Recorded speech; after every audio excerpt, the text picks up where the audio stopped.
There's always so much to do.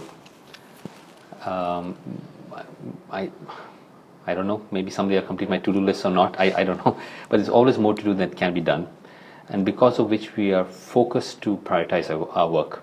And in our workshop, that's a constant question. I've got so much now. What do I do next? How do I do? What do I do first? What do I do second? Does GTD have a system of prioritizing and making priorities? Well, GTD is more about getting you clear about what are all of your commitments, so you can step back and see your game from a larger, higher perspective. It's really like forest management instead of tree hugging. So, most people, once they see all of their commitments and can step back and see it in a much more objective way, are not really stupid in terms of which one's going to have the highest payoff for them. So in a way, it just makes it much easier to see what your priorities are. You don't really set priorities, you have them. And you can be clearer about what they are oftentimes when you've got a clear space in your head, and then that level of clarity oftentimes lifts you up automatically. So if you get rid of a lot of the distractions here, it's almost like the helium balloon. You're just automatically going to lift and see the world from a higher perspective. And that's, yes, there are certainly multiple horizons in GTD. We've identified the 6 horizons of our commitments. And yes, if you think about what are you doing with your life, what is your key purpose, what are the things that really, really matter to you, sure, those things obviously represent things that would give you criterion for making decisions about which thing is better off your list. Of my 12 phone calls on my calls list, which ones of those really going to give me the highest payoff? But it's not just that simple. I mean, knowing your life purpose is going to help you decide which email to answer first. A little bit.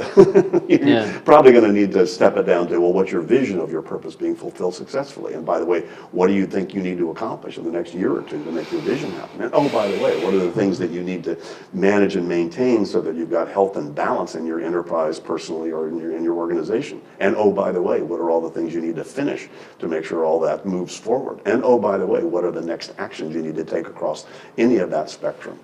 Those are the 6 levels you have commitments. And I don't think any one, in a sense, is more important than the other. Because it all really comes down to what are you doing. Right? So it actually all is indicated by your physical action and where you're putting your attention and your focus.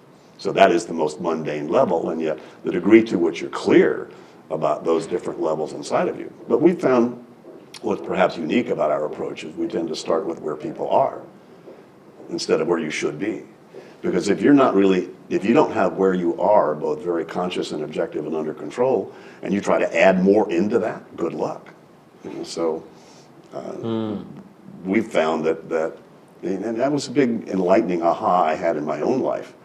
I remember driving down the freeway exactly where I was when I had that big aha moment. And it was really that, because I kept agonizing, well, what should I do? Am I doing the right thing? What kind of goals should I have? And where should I be?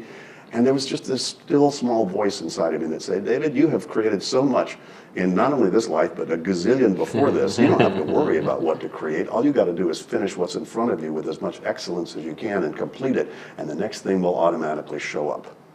And I haven't gone back from that. So that's, I think, a lot of what drove me to find out how powerful completion is and the whole understanding what these open loops are, and then building a methodology around that. Quite healing. That was amazing. I don't think I've heard that before, although I've heard so many of your interviews and talks, so thank you for that. Yes, completion is extremely healing, cathartic, and so much more important. And when I look back at my life, I often go back and say, I want to do more, but there's so much already open loops that I've created. If I just focus and get that right with excellence and ease, that itself will release a lot of energy and give creative ideas to get more done, and I'll actually have completed. Sure. It's something Steve Jobs says, shipping the product as important as having the insanely great idea, and not just keep having those insanely great ideas. Sure. Now, also, I think it's what makes GTD different. You also mentioned earlier that with GTD, it starts from where you are rather than where you want to be at a later date.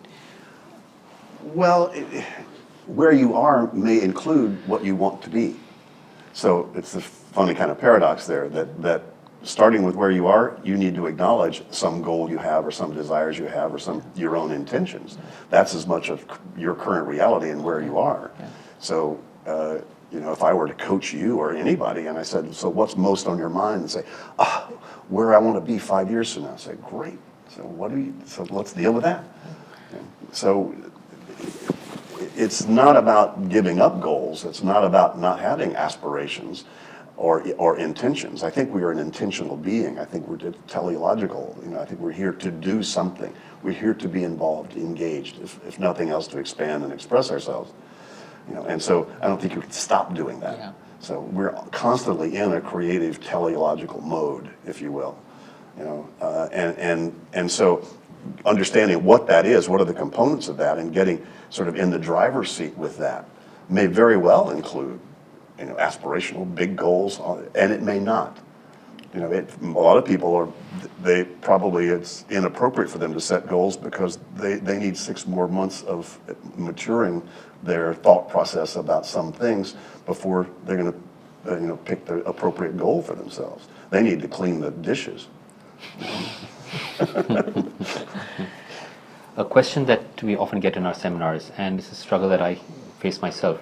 All right, I figured out the 6 calls that I need to make, and perhaps even the most important call that I can make, I have the time, I have the energy for it, but I don't want to make that call now. And the whole day goes by, and end of the day, now I can't make the call. I feel awful for moving ahead of the not making the call. It's procrastination that I'm talking about. I don't do the things that I'm supposed to do. I know what I'm supposed to do. Perhaps it's the next action, I don't know, but I just don't do it. Can you help, or does GTD have a way around procrastination, or what are your thoughts about? Well, I think there are a lot of reasons we may resist a lot of things. Back to Muhammad Ali's point is that the greatest human fear is the fear of being out of control. So usually you're going to avoid stepping into something you don't feel like you can handle successfully right away. And so if it's a difficult conversation or something that you need to write, but you don't have any idea what you're going to write, and all of those things tend to, I don't feel comfortable stepping into the unknown. And so oftentimes deciding what the very, very next action step is, and if you could just stay focused on that, as opposed to having your brain run ahead, the wonderful acronym, FEAR, F-E-A-R, fantasized experiences appearing real. So if you're sitting there, if I make the call, but then it's going to, all the things that could happen if it's not perfect, and then I'm going to experience, and you just freak yourself out. That's why the people who procrastinate the most are the most sensitive, creative, and intelligent people, because they can freak themselves out more dramatically, quicker than anybody in their head, just thinking about what would happen if it's not a perfect phone call. So oftentimes, you're just stepping it down. If you had the rigor to be able to stay just focused on what's the very next physical thing, very few of those are very hard. Sure. It's only the ramifications and possibilities that it's imperfect that will tend to slow you down. I'm seeing online there's a lot of movement to become productive by creating positive habits. And the whole idea is that in order to achieve your goals, you create the right habits so that you automatically get the right things done. So I agree. Yeah. So are there any habits you would recommend that people should do in order to become more productive? Yeah, get all your backlog to 0 on a consistent basis. That gets me to do all kinds of things I wouldn't normally do because I've just gotten used to what an empty in basket feels like. And there'll be things in there I just hate. I don't want to deal with it. But I got to get the in basket empty, so I'll make the next action decision. Yeah, I'll do it. Just to get it empty. So we're kind of building in the rituals and building in those habits. That's one. And the habit of writing things down instead of keeping them in your head. That's another. A good one to do. And a habit of regularly, stepping back and looking across the inventory of all of your projects and actions. Those are master habits to develop. Yeah.